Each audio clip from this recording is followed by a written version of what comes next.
Hi, I'm Jan Perillo. This is Investing Counterpoint, and today we are going to be talking about AI. Big buzzword around town. We just released a product that's focused on the 401k markets, but today we're going to talk a little bit more generalized advisory uses for AI and kind of what we're developing in AI and some specific use cases. So Daniel, you're a resident expert on AI. Tell us what's coming down the pipeline. I will, but first I will do my usual spiel is that AI is not intelligence. It is not human. It is not superhuman. It's nothing similar to human. It's just a machine that does a lot of patterns. Next week, we'll release a video where I did a whole lecture on how exactly ChatGPT works. So make sure to subscribe.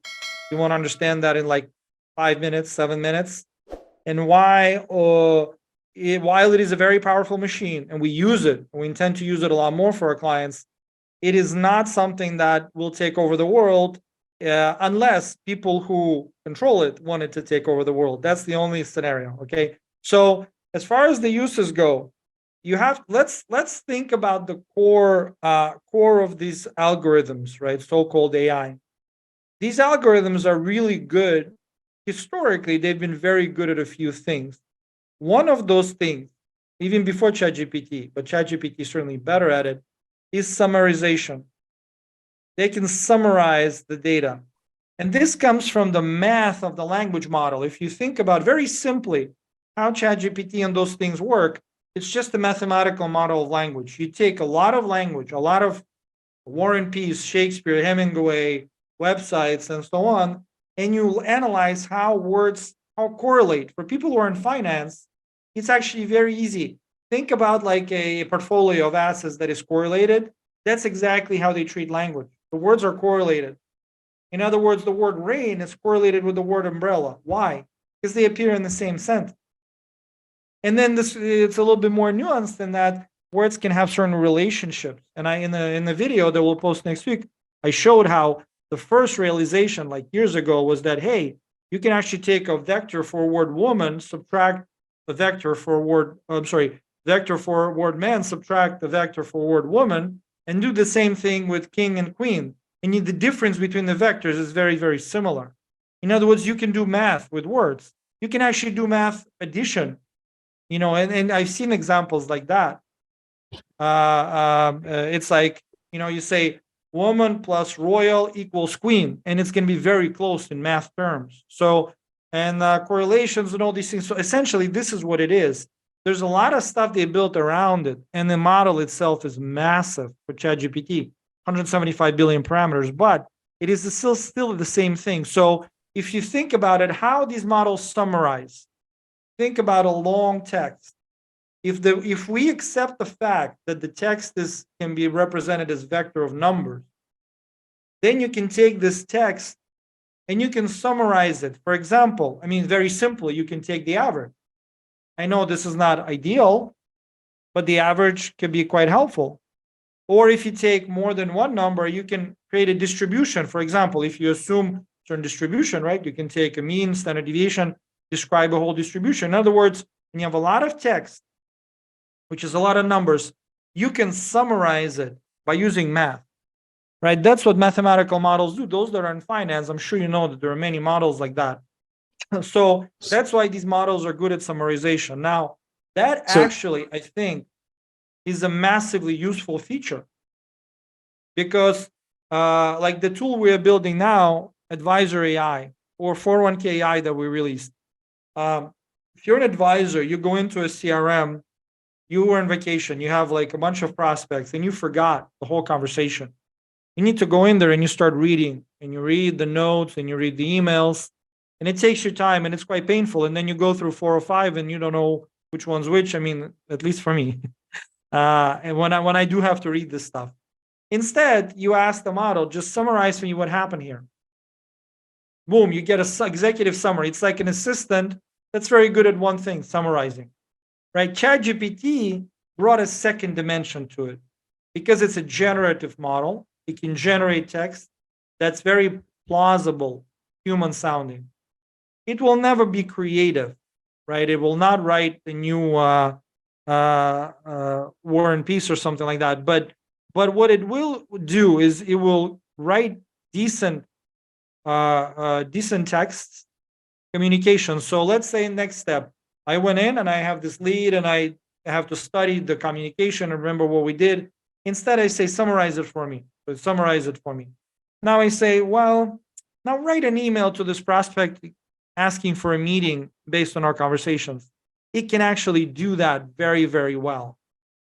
So I think that those at the core, those are going to be two big uses of generative models. Now, data science, machine learning, AI are used in many ways in finance. I'm not going to delve into it. I mean, so most of what we call financial markets now is just AI models running around searching for words in news releases and getting triggered by words and going to buy or sell. That's most of what financial markets are, probably 70% or 80% now is that. There are no humans. People, there's no more traders on Wall Street. There are, but they're not playing such a big role. When we're talking about specifically ChatGPT and we're talking about financial and not just financial workflows, those are two things. Summarize it for me, write a text for me, or create an email pitch for me, or listen to a phone call and summarize it for me. There are a lot of uses around this, or write an internal communication about this.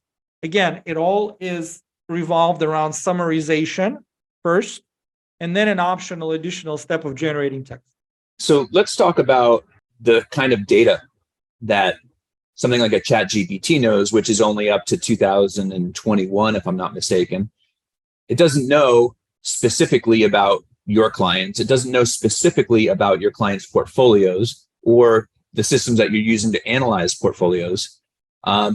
But it can be taught these things. But if I teach ChatGPT about my clients, then ChatGPT knows information about my clients that I probably don't want to just put out there. Is that correct? It's true. You just summarized some of the biggest weaknesses. There are three massive weaknesses of ChatGPT that make it absolutely unavailable for a professional, even despite all the power. The first one is that it's only trained up to 2021. And there are many reasons why that is so. First of all, the model takes a massive amount of computing power and time to train, but that's not the issue. They have billions of dollars and all the computing power. The issue is that this model is not just trained algorithmically. There's a lot of human reinforcement learning that went into it, and that's not so easy to replicate. In other words, you have humans that will write question and answer, submit it to ChatGPT to show it how to answer specific queries.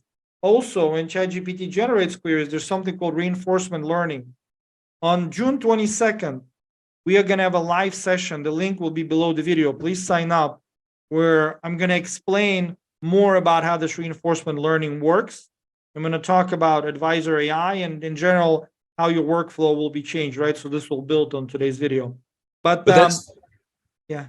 No, I was going to say, but that's one of the reasons why, all of those reasons that you just mentioned are reasons why for an advisor or for anyone for that matter that has kind of data that can't just be publicly known, ChatGPT is not a tool that can be used. And that's why we see large financial firms completely shutting down any employee's use of ChatGPT. That's got to be the primary reason behind that. Yeah, and I think that they're probably being overly cautious because in some cases, ChatGPTs, they're putting their financial professionals at a disadvantage for sure, because there's nothing compared to ChatGPT right now, very few things, or maybe nothing really. And if you forbid it completely, then you're putting them at a disadvantage. It would be much better to use it and control it for certain use cases, right? But so yeah, the ChatGPT is outdated, knows nothing about financial regulations or anything past 2021. That's one problem. The other problem is that, of course, the data goes there and then they can see it and they can use it, right? So and the third problem is so-called hallucinations. It's a very polite term. When somebody lies to you constantly and you say they hallucinate, that's like you're going very soft on them. Neural networks in general are known for lying. They're very good liars because they have no ethics. They have no soul. They don't understand any of those things. So they're going to lie, and they're going to lie to get some reward, because all these models are reward based. And as soon as they figure out that they can trick you They will. So when we build products, when my team has built them, we actually work with all those things. So first of all, we update the model so that it knows up to 2020, like the latest data, right? Secondly, very importantly, about hallucinations, about so-called hallucinations, those are lies. You can avoid them by, you see, the model lies when it doesn't know. It's a liar, but it's not like it loves to lie. It just lies when it has to, when it has no information, whatever.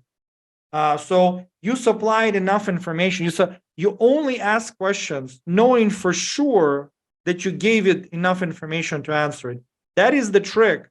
Not a trick, but that's a method that we used in 401k AI. We're going to use it again. Again, you must supply for sure all of the information that the chatbot needs to answer the question. Then it will have no need and it will not lie.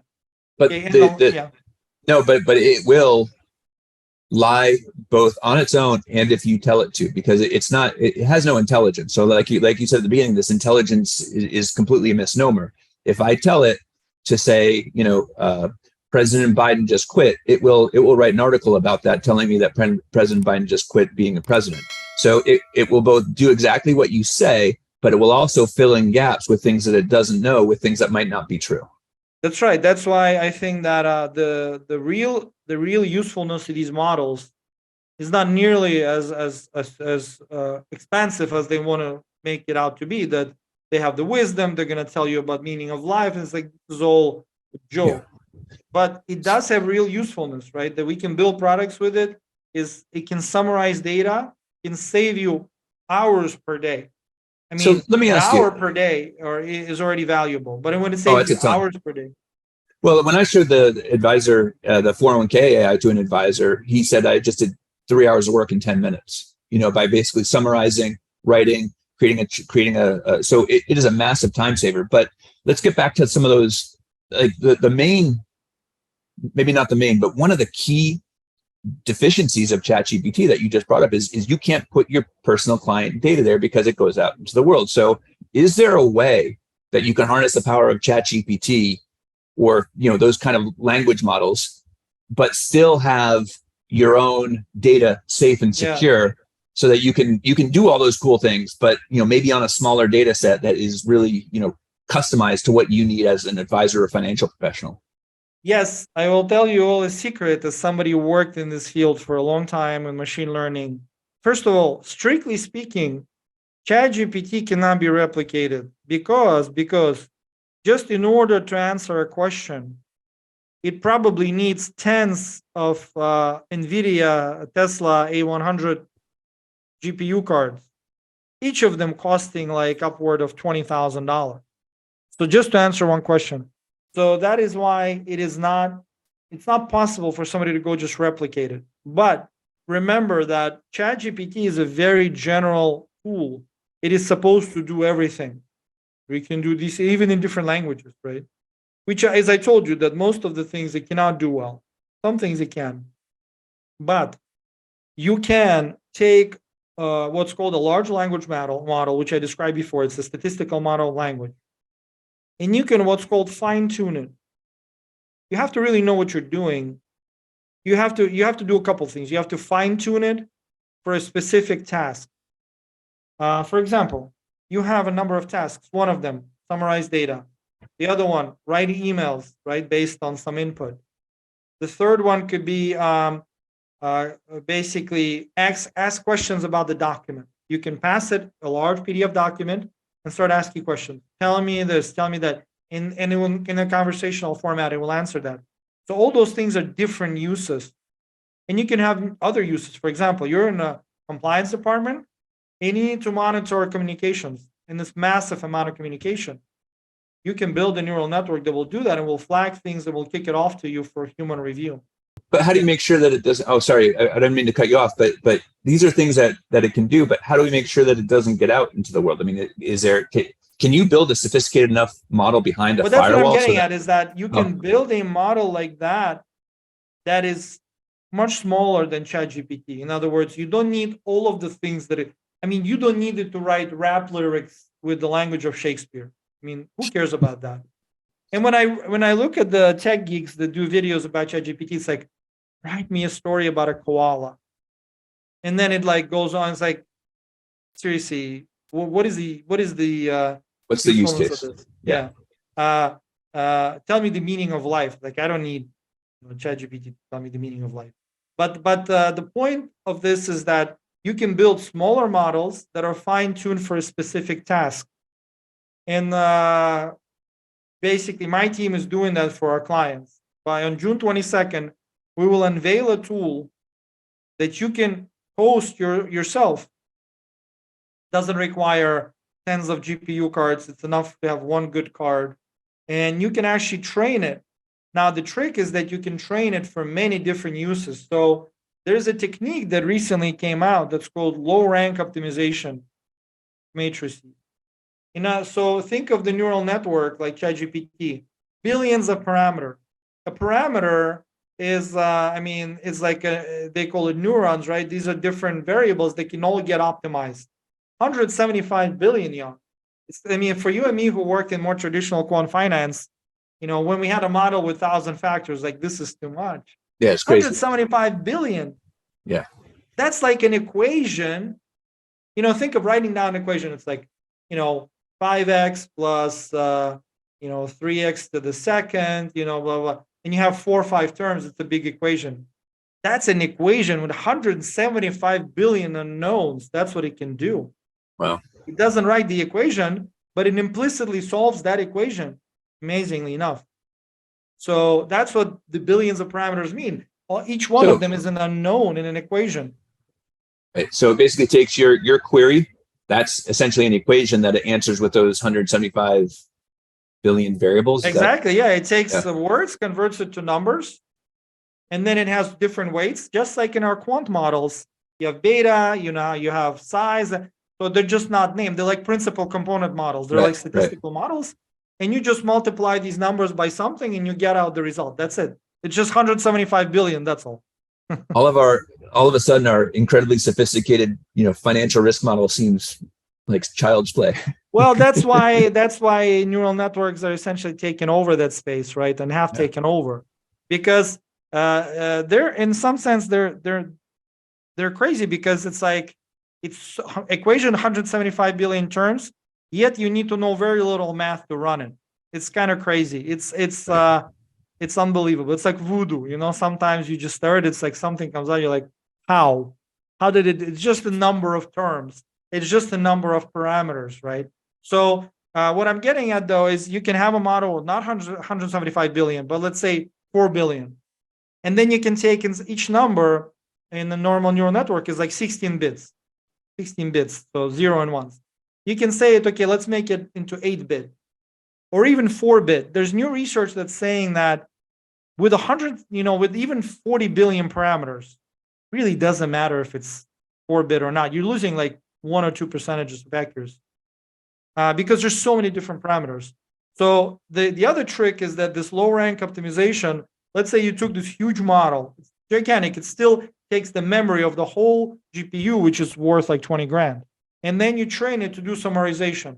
Now, if you can train it only to do summarization, the well-known fact is that a model that is trained for a specific thing will be excellent at it. If you don't train it on anything else, if you don't confuse it, right? Because like the model gets confused if you start training the parameters. Obviously, like the equation gets, well, do I do this or do I do that? And then there's something called forgetting. These neural networks start forgetting what they learned. No, I just train it for summarization. Now the question is, what if I want one model also for email writing, another model for compliance monitoring, another model for document analysis, and so on? That's like, okay, now I have one GPU, which is 20K. Now another GPU. It turns out, no. You have the low rank optimization. It's exactly like principal component analysis. You take the last layer of the model, and it's like stacked in layers like this. You take the last layer of parameters, and you just compress them. Instead of a matrix that's like billions by billions, you instead have a matrix that a few thousand by a few thousand, and you train that. Now, then you train it on summarization. You can actually store it. It's called an adapter. You store it separately. Now you have only one big model and you can store many, many different adapters for every use case in your company. And you don't have to send any data outside because now it's a fairly compact model. It's easy to work with. Well, I'm not saying this is all easy, like we do this, but for our clients, we are releasing this in June. At the end of June, you will be able to have this model, and I can confidently say that after the last few days testing that we've done, that you'll be able to have such a model that you can train internally on any of these tasks. And compliance is a huge thing. Compliance monitoring. All you do is you give it some data. The data you give it will be within your company. It's your model. You give it some data and say, here's a suspect communication. Here's why. Here's a normal communication. The cool thing about these models, and the model we're going to use is 40 billion parameter, not 175. But 40 billion is massive. With 40 billion model, to train it on a specific task, the so-called fine-tuning, you don't need a lot of data. 200 examples will do a very good job. So let me. So basically, what you're saying is that with this, much smaller model, basically, less than 25% of the size of a ChatGPT type model, you can train it on very specific things. And what you're losing a lot of the stuff. And basically, by only using 40 billion parameters instead of 175 billion, you're losing things like, like you said, do rap lyrics in the method of Shakespeare. It may not write great stories about koalas. It might not write great stories about koalas, but it will do a fantastic job of summarizing your data of whatever you've taught it to do. Yeah. So it won't be able to summarize the data in the spirit of Shakespeare, but it will be able to summarize the data very effectively for you to use with a client. Exactly. And all that can happen. Yeah. And all that can happen behind and that is the future. That is the future for all the professionals who are watching this video. Are not even, I believe that AI is potentially very dangerous to humanity, but not in the way like that Elon Musk says, that it will not take over. It's not smart enough to outsmart humans. That is laughable. It makes basic math mistakes. It didn't pass sixth grade tests for math in Singapore because they're not multiple choice. So it is not smart enough, but it is very dangerous to humanity because of centralization. The inherent drive of the AI models is to centralize computing power because for the simple fact that it requires massive computing power. Mm-hmm. But I believe the future is that in those things that I described, where we take it away from centralized powers, we give it to everybody. Every firm has their own model. You train your own model. Now you own it. And now all of a sudden, you realize that, hey, I don't need necessarily $175 billion parameter model, probably $175 billion too. I need a model that is geared towards specific tasks that I need, and I know it will be as good or better. And that's our mission. With Advisor AI product, we're embedding into all our software. We're really going to work with partners in the industry to make sure that people are, not beholden to ChatGPT, that you control your data, you control your destiny, and you don't have to resort to like saying, hey, don't use AI, but my competitors are using it. They're saving hours a day. Why don't you just create an environment where your employees can use it, but use it safely, and then you control it? Yeah, the other thing that you did that was really cool in this discussion is you gave some pretty disparate use cases. We're talking about summarizing specific client data, and then also having a compliance monitoring on top of that can also make sure that what's going out to clients is acceptable or in any other form, like the acceptable versus unacceptable. Because compliance departments that we've spoken to have, at larger firms, have tens of thousands of emails that go. There's no way they can monitor all of these things. But with the power of something like, a 40 billion parameter model, that's possible. That's right. With this LoRa, low rank optimization method, and this will work amazingly. And I think that you have to understand that this model can work for you, and the uses, I didn't even scratch the surface yet. It can do so many different things. And you can train separate model for each. But if I only start with one thing, think of how many hours per day qualified personnel in your company reads through documents or notes, or emails, and think about how much time they're wasting, because that is not, my firm belief is that humans have to do human work, creative work. Reading text and trying to summarize it is not creative work. That's pattern seeking. Machines can do that. You're much better off getting people to do creative, like somebody who reaches out to a prospect or a client. That's a human, only human can do, because there's human touch, there's empathy, there's communication with, so you want to try to make sure that the people don't do stuff that computers can do better. And I think that, this will, despite all the danger of AI that I see in centralization, and it's a real danger. And I think there's a lot of scaremongering too, that is a danger in itself. But I do think that if people take control of it, then all of a sudden it's not so centralized. And that, I believe, is the way to go. And one last question for you before we go here. You speak Russian fluently? I do, of course, my native language. Can ChatGPT, does it answer as fluently in Russian as it does? Does fairly competently, but not great. So not to the level of not to the level of English. Not to the level. It's not as good as in English as in Russian. That's right. It is not, and it's not. And there are a couple of reasons for that. First of all, you have 98% of the corpus that it was trained on is English. Yeah. But the corpus is so massive that even like 0.1% that is Russian is probably bigger than most other models out there. So it's not bad, but there are languages that are more difficult for neural networks. I mean, they have more degrees of freedom, if you will, because in Russian, the same word can be pronounced very differently depending on what the words around it. And also if you really get into the kind of creative language, I think it's very elaborate. I think with modern American English, and no offense to anybody, I speak it right. It's not Queen's English, right? And it's not English even of Charles. If you try to pick up a book by Charles Dickens, you will know what I mean. But that's not even Shakespeare, right? This is just Charles Dickens. That's pretty close to us. So I think that more modern English is a perfect language for neural network. In some sense, it is highly mathematized and it's highly mathematizable. When you speak about Russian or some of the Asian languages, right, that's going to be much more difficult for these models. Not that they cannot, but I think that you need like a whole separate model to do that. Well, that could explain why some of the translations from like Spanish to English, if you read an author that wrote it in Spanish, it's still, very effective in English, but it really matters the translator you get if you go from Russian to English. And it's probably because of the difficulty in the language. And there's the interpretation of how to tell that story, maybe not using the exact same words, but getting the getting the spirit of the words across on a page in English. You have to be both fluent in Russian and creative enough in English to make it work like the original, I suppose. Absolutely. That's why I think these translators, they have a long way to go. I want to, on one hand, I want to say that you can use these models and you need to use them and control them. But on the other hand, there's a lot of hype. Like I recently used a lot of translation between English and Serbian or Russian and Serbian. In Google Translate, which is supposed to be a very strong large language model, it's not very good.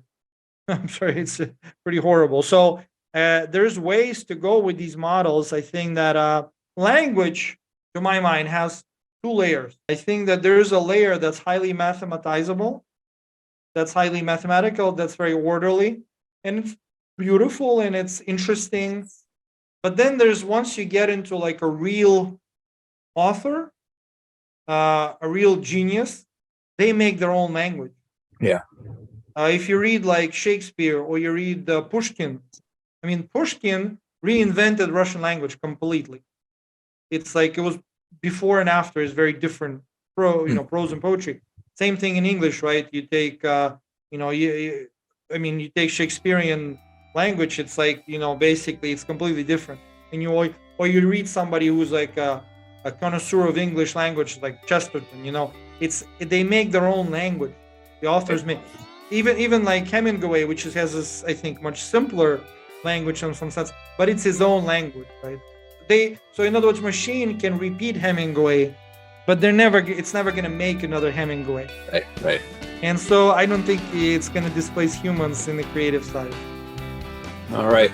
Well, let's leave it there for today. But thank you for the conversation. Thank you for watching. And if you're interested, click below for that Sign up link for to the challenge too. challenge. the It's not a webinar. challenge, but the seminar that we're going to do, and enjoy it. Look forward to seeing you there. Thank you.